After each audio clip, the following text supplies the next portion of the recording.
Namab met le gouvernement en garde contre toute tentative de remise en cause des décisions de justice et lui demande de prendre sans délai les mesures idoines afin que l'ordonnance bafouée puisse produire son plein et entier effet.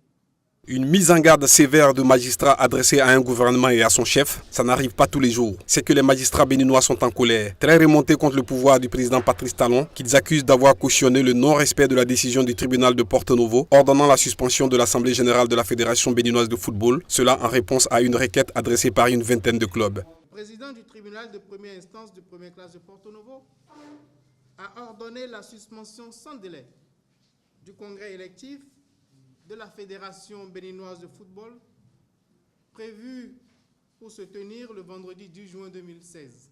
Et pourtant, le congrès aura bel et bien lieu et élira le puissant Anjorin Moucharaf. Très connu dans le milieu du football, l'homme est à la tête de l'un des clans qui se battent pour le contrôle de la Fédération béninoise de football. Pour certains acteurs du football béninois, c'est son soutien à l'actuel chef de l'État lors des campagnes présidentielles qui lui vaut d'opérer aujourd'hui un tel passage en force à la tête de la Fédération. Par ce fait, le gouvernement, au lieu de prêter main forte à l'exécution de l'ordonnance rendue par le tribunal, a préféré, et ce en violation des articles 59 et 127 de la Constitution du 11 décembre 1990, cautionner la violation de l'ordonnance rendue par le juge.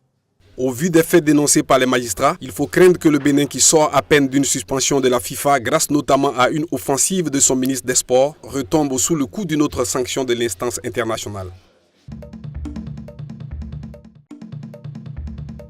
Le procès de 24 Tunisiens accusés d'implication dans l'assassinat en 2013 de l'opposant Chokri Belaïd a de nouveau été reporté au 28 octobre au terme d'une audience chahutée. Après 3 heures de débat dans une salle archi-comble, le juge a décidé de lever l'audience en raison d'invectives incessantes entre les avocats de la défense et ceux des parties civiles qui comptent entre autres le comité de défense de Chokri Belaïd et son parti. Les avocats des parties civiles étaient favorables à un report en vue de réunir des compléments d'enquête. Farouche critique du parti islamiste Ennahda alors au pouvoir, Chokri Belaïd, 48 ans, est tué par balle devant son domicile le 6 février 2013. Ce meurtre choque tout le pays et les proches du défunt ainsi que de nombreux Tunisiens accusent directement les islamistes d'Ennahda au pouvoir, notamment leur chef Ranouchi, d'en être les commanditaires. Le pays bascule alors dans une grave crise en pleine transition post-révolutionnaire. Les autorités attribuent l'assassinat à la mouvance djihadiste et annoncent un an plus tard avoir abattu le meurtrier présumé. L'assassinat sera par la suite revendiqué par des djihadistes ralliés au groupe État islamique, au même titre que celui d'un autre opposant, le député Mohamed Brahmi, tué en juillet 2013. Mais les explications des autorités ne mettent pas fin à la crise et les islamistes d'Ennahda sont finalement contraints de céder le pouvoir début 2014 à un gouvernement de technocrates au terme d'un dialogue national.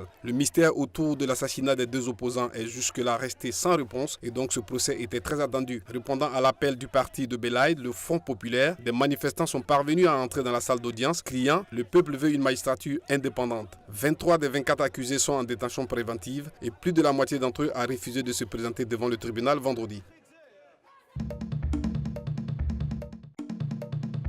8 parlementaires kenyans inculpés vendredi par un tribunal de Nairobi pour incitation à la violence ont été récemment libérés. Les parlementaires sont accusés d'avoir tenu des propos susceptibles d'attiser les tensions ethniques et politiques à un an des élections. Daniel Ogembo, le juge à l'origine de la détention préventive des députés, a accédé à la demande de liberté conditionnelle présentée par les avocats des prévenus. Le magistrat a pris une décision qui va durer un certain temps. Il a bien sûr fait des observations qui sont tout à fait en accord avec nos idées.